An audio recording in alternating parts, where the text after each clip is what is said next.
इस वीडियो में digital logic का, ये कह सकते हैं डिजिटल इलेक्ट्रॉनिक्स का जो भी बचा हुआ पोर्शन था, इम्पोर्टेंट टॉपिक था, उसका इम्पोर्टेंट जो है, जो भी आ सकता है उस तरह का एमसीक्यू डिस्कस करेंगे। जैसे एसओपी हो गया, मिनिमाइजेशन ऑफ लॉजिक एक्सप्रेशन हो गया, और रैम रोम हो गया।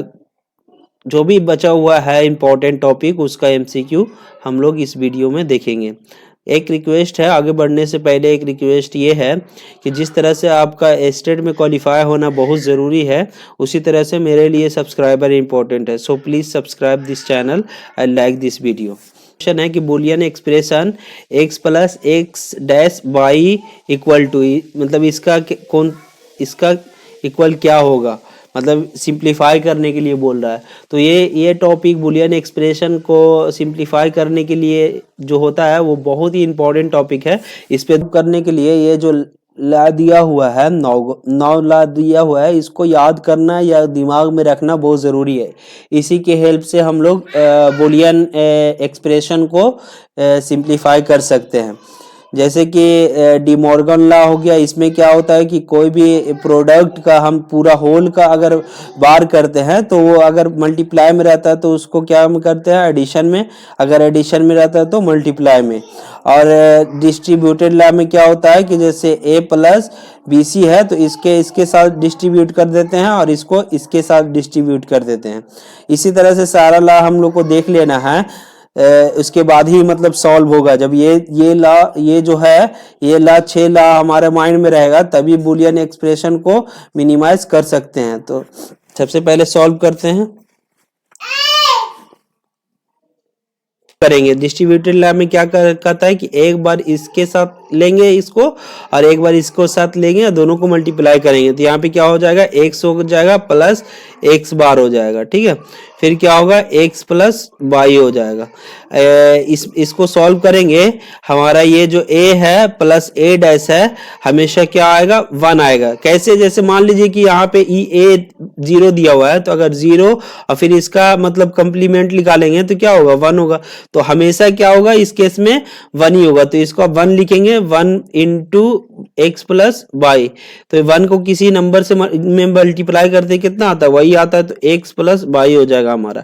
तो इसको सॉल्व करने के बाद कौन सा हो जाएगा आंसर, ए हो जाएगा। आप देखिए कि ये जो क्वेश्चन है ये किस लेवल का क्वेश्चन है, बीपीएससी टीआरई 1 में इस तरह का क्वेश्चन पूछा गया था, ठीक है। तो इसमें इस तरह का बूलियन एक्सप्रेशन को सॉल्व करने के लिए क्वेश्चन आता ही आता है।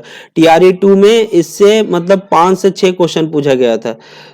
और भी एग्जाम्पल सॉल्व करके दूसरा क्वेश्चन हमारा ये है, इसको सिंप्लीफाई करते हैं। तो सबसे पहले इसका और इसका मल्टीप्लिकेशन करते हैं, तो क्या होगा, ई होगा इंटू ई होगा, प्लस ई और एफ हो जाएगा यहाँ पे, फिर प्लस डी और ई हो जाएगा, फिर plus D E plus D F हो जाएगा, डी एफ हो जाएगा। अब देखिए यहाँ पे मतलब क्या ये है और ये है, क्या है, सेम है।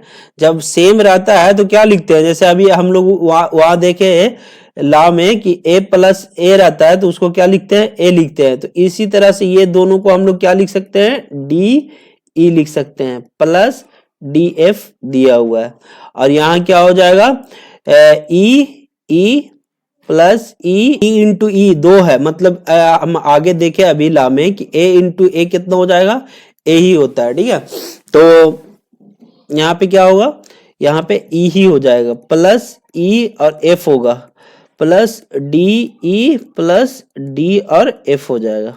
अब यहाँ पे देखिए, यहाँ पे कॉमन क्या मिल रहा है हम लोग को, ई मिल रहा है, तो ई बाहर निकाल देंगे तो क्या बचेगा, यहाँ पे 1 बचेगा, प्लस एफ बचेगा, plus D E plus D F बचेगा।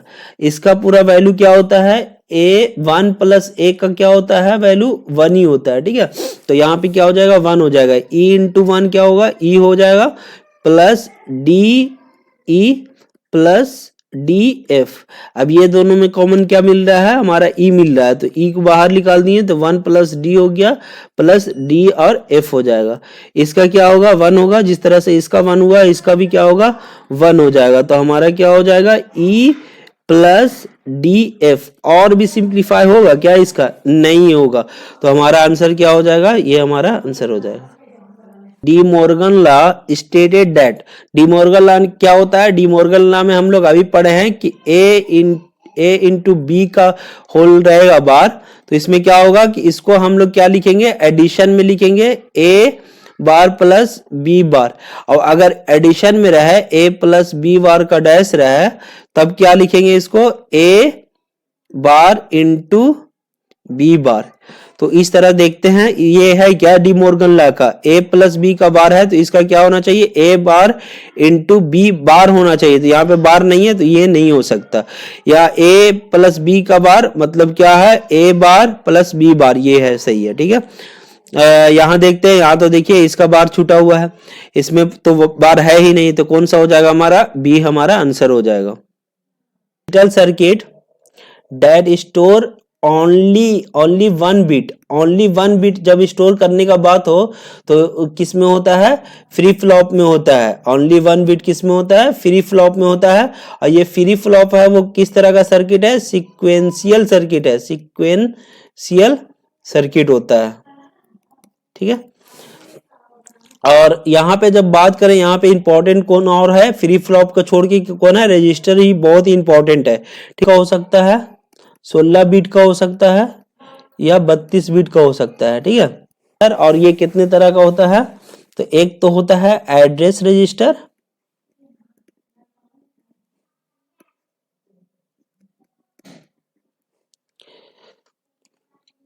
एड्रेस रजिस्टर में क्या स्टोर होता है? एड्रेस स्टोर होता है, डेटा का एड्रेस स्टोर होता है। और इसमें डेटा में क्या, डेटा रजिस्टर में क्या स्टोर होता है? डेटा स्टोर होता है।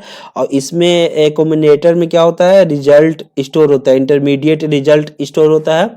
और प्रोग्राम काउंटर में हम लोग जानते हैं क्या होता है? नेक्स्ट इंस्ट्रक्शन स्टोर होता है। इंस्ट्रक्शन रजिस्टर में पूरा इंस्ट्रक्शन ही स्टोर होता है। इसमें क्या होता है? इंस्ट्रक्शन होता है स्टोर। और टेम्पोररी रजिस्टर में क्या होता है कि डेटा टेम्पोरली डेटा स्टोर होता है, ठीक है। और इसके अलावा भी दो तरह का होता है रजिस्टर। एक होता है आउटपुट रजिस्टर, एक होता है इनपुट रजिस्टर। तो इनपुट रजिस्टर में क्या स्टोर होता है? जब इनपुट डिवाइस से डेटा आता है ना सीपीयू में, तो इनपुट रजिस्टर में होता है। और जब एक्यूमुलेटर से एएलयू से कहाँ जाता है? आउटपुट रजिस्टर में हमारा। The excess 3 code for this given by, मतलब एक्सेस 3 कोड इसका क्या होगा? तो यहाँ पे 3 डिजिट है ना, 5 है, 8 है, 4 है। एक्सेस 3 बोल रहा है, इसका मतलब कि सारे डिजिट में क्या करना है हम लोग को? 3 ऐड कर देना है सारे डिजिट में। तो ये कितना हो जाएगा हमारा? 8 हो जाएगा। ये कितना हो जाएगा हमारा? 11 होगा। ये कितना हो जाएगा हमारा? 7 हो जाएगा। अब सारा का मतलब, अब इसी को क्या करना है हम लोग को? चेंज कर देना है बाइनरी में, क्योंकि आंसर जो है बाइनरी में दिया हुआ है। तो 8 का क्या होता है? 8 का बाइनरी क्या होता है? 1 0 0 0, ठीक है। और हमारे 11 का क्या होगा? 11 का क्या होगा? यहाँ पे 8 होगा प्लस 2 होगा, 10 होगा और प्लस 11 होगा। मतलब यहाँ पे 1 होगा, यहाँ पे 1 होगा, यहाँ पे 1 होगा, बाकी 0 होगा। तो 11 की क्या होगा? 1 0 1 1। 7 का क्या होगा? यहाँ पे 7 का क्या होगा? ये तीनों ऐड होगा, 4 प्लस 2 प्लस 1, 7 हो जाएगा। तो इसको क्या लिखेंगे? 0 1 1 1। अब देखते हैं इसका करस्पॉन्डिंग कौन सा आंसर होगा। तो 111 इसमें नहीं है, 111 इसमें भी नहीं है, ये दोनों में है। 111 ये है, ठीक है। उसके बाद 011 है, 011 है, तो इसमें 11 नहीं है, तो ये नहीं होगा। कौन सा हो जाएगा? ये आंसर हो जाएगा। तो इसमें एक्सेस 3 कोड जहां पूछे हम लोग को इसी तरह से करना है कि जैसे मान लीजिए कि इतना का एक्सेस 3 कोड का बोल रहा कि कितना होगा, तो बस कुछ नहीं करना है, इस डिजिट में 3 जोड़ना है, इस डिजिट में 3 जोड़ना है, इस डिजिट में 3 जोड़ना है। और उसके बाद जो आएगा उसको क्या करना है हम लोग को? जो आएगा उसको कन्वर्ट कर देना है किसमें? बाइनरी में, क्वेश्चन है कि the register is type of dash, मतलब किस तरह का रजिस्टर जो होता है किस तरह का सर्किट होता है। ठीक है, तो इसमें देखते हैं कि अभी हम लोग पढ़े थे कि रजिस्टर किस तरह का सर्किट होता है, सीक्वेंशियल सर्किट होता है। तो ये हमारा हो जाएगा आंसर। सीक्वेंशियल सर्किट में और कौन कौन आता है, तो एक तो अभी देख लिए क्या होता है, रजिस्टर, दूसरा क्या होता है, फ्लिप फ्लॉप, तीसरा क्या आता है, क्लॉक आता है। ठीक है, क्लॉक्स ईटीसी। कॉम्बिनेशनल सर्किट में क्या क्या आता है, तो कॉम्बिनेशनल सर्किट में हमारा क्या आता है, इनकोडर आता है, डिकोडर आता है, और मल्टीप्लेक्सर आता है, मल्टीप्लेक्सर आता है, और डी मल्टीप्लेक्सर आता है, सर एडर आता है, और सबस्ट्रैक्टर आता है। ठीक है, ये सबको आगे पढ़ेंगे। क्या होता है, तो एएलयू होता है, और सीयू होता है, कंट्रोल यूनिट, और रजिस्टर होता है। इसका क्वेश्चन किस तरह से पूछेगा कि इनमें से कौन सीपीयू का पार्ट नहीं है, तो ये दिया रहेगा, ये दिया रहेगा, ये दिया रहेगा, और कुछ और दे दिया जाएगा, जैसे मेमोरी दे दिया जाएगा, कैसे दे दिया जाएगा। तो इस तरह का क्वेश्चन पूछा जाता है। ठीक है, और इसमें क्या कॉम्बिनेशनल सर्किट में किस तरह का क्वेश्चन पूछा जाता है कि जैसे इस तरह से बोल दिया कि register is a type of dash, तो इसी तरह से दे देगा कि हाँ encoder is a type of, multiplexer is a type of. तो इस तरह से क्वेश्चन बन सकता है इसमें। नेक्स्ट क्वेश्चन है कि the logical sum of two और more logical product term, logical दो प्रोडक्ट और दो या दो से ज्यादा प्रोडक्ट टर्म का उसका सम क्या कहलाता है, तो दो या दो से ज्यादा प्रोडक्ट का, ये हो गया प्रोडक्ट, दो और दो से ज्यादा हो गया, दो हो गया ये, और भी हो सकता है, जैसे मान लीजिए कि सीडी हो गया। तो ये जो है प्रोडक्ट है ना, ये टर्म का प्रोडक्ट है और उसका सम, तो ये क्या कहलाएगा, सम ऑफ प्रोडक्ट, मतलब प्रोडक्ट पहले प्रोडक्ट होगा, उसके बाद प्रोडक्ट का सम, ये क्या कहलाता है, प्रोडक्ट ऑफ सम। मतलब जो भी प्रोडक्ट है, ये प्रोडक्ट हो गया, ये प्रोडक्ट टर्म हो गया, ये प्रोडक्ट टर्म हो गया, सारा प्रोडक्ट टर्म का क्या होगा, सम। तब सारा प्रोडक्ट टर्म का सम इस तरह से होता है। ठीक है, अब बोलते हैं यहाँ पे क्या, तो ये इसका आंसर कौन सा हो जाएगा, ए हो जाएगा। अब बोले product of sum, product of sum मतलब सम पहले होगा, सम का उसके बाद क्या होगा, प्रोडक्ट होगा। जैसे मान लीजिए कि सम क्या हो सकता है, ए प्लस बी और बी प्लस सी, ये हो गया सम, हो गया दो टर्म का सम हो गया, और सम के बाद क्या, प्रोडक्ट। ठीक है, तो इसको जो है सम और प्रोडक्ट को क्या यूज करते हैं, किस लिए, मीन टर्म के लिए, मीन टर्म्स। और इसको यूज करते हैं, इसको किस लिए, मैक्स टर्म फाइंड करने के लिए, मैक्स टर्म। ठीक है, नेक्स्ट क्वेश्चन है कि the terms in sum of product is called. अभी देखिए कि सम ऑफ प्रोडक्ट को क्या कहते हैं, मीन टर्म कहते हैं, और यही रहता है क्या, इसका आंसर कौन सा हो जाएगा, हमारा ए हो जाएगा। यही पूछता है मैक्स टर्म किसको कहते हैं, मैक्स टर्म प्रोडक्ट ऑफ सम को कहते हैं। सम ऑफ प्रोडक्ट और प्रोडक्ट ऑफ सम किस तरह से लिखते हैं, तो ये हमारा इनपुट हो गया, एक्स एंड वाई इनपुट हो गया, ये हमारा एक्स और वाई इनपुट हो गया, ये फंक्शन है, ये आउटपुट दे रहा है। ठीक है, तो हमारा सम ऑफ प्रोडक्ट मतलब कि कब कंसीडर करते हैं, जब आउटपुट क्या होता है, 1 होता है, तो सम ऑफ प्रोडक्ट होता है। ठीक है, उसका रिजल्टेंट। और यहाँ पे जो 0 होता है वो प्रोडक्ट ऑफ सम होता है। तो इसको कैसे कंसीडर करते हैं, जो हमारा ये फंक्शन है इसमें ये 1 है, ये 1 है, ये 1 है, तो इसको कंसीडर करेंगे, और इसका करस्पॉन्डिंग क्या है, ए है। ठीक है, सॉरी, हम x को 1 को x लिखेंगे और x डैश को 0 लिखते हैं इसमें सम ऑफ प्रोडक्ट में।